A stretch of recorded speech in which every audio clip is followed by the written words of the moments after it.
along with other Waikato-based MPs in the House, to speak to the first reading of the Hamilton City Parana Park Land Vesting Bill in the first reading. It reminds me of another piece of legislation recently before the House that was also unanimously supported in the first reading, and that was the Carter Observatory Bill. Similar piece of legislation, Mr Speaker, where an asset in effect was provided further assistance to the local city council so they could better manage the facility.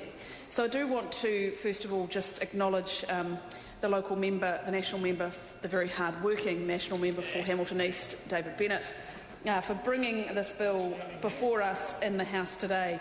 And yes, I could add a number of other descriptions, but Mr Speaker, I've only got 10 minutes and I don't want to take all of that time in adulation of one of my colleagues.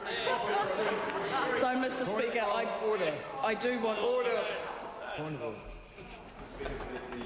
In view of the fact that there's sort of widespread support for this bill, and it is bipartisan, the member did indicate that she'd like 10 minutes, and I seek leave for her speech to be extended to 10 minutes if she so wishes, without that time being taken from any other member. Speaking to the point of order? Right.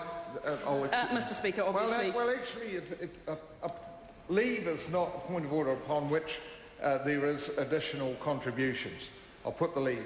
Is there anyone opposed to that course of action? No. Yeah, there is. Right. Louise Upson. Thank you, Mr Speaker.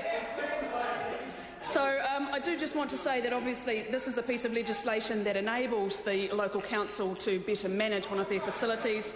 In this instance, it's the Parana Park, and as many of the speakers before me have spoken about, it is a wonderful facility located in the middle of Hamilton City on the edge of the Waikato River, and like many of the members before, I've had many occasion to share that wonderful playground and paddling pool with my children. I guess one of the things that I do want to say in one of the comments that was raised by a previous speaker is this park is no longer a dog walking, exercising facility, which of course makes sense. If you have someone who gifts land for the purposes of children's enjoyment, it doesn't make sense to have that as a dog walking area.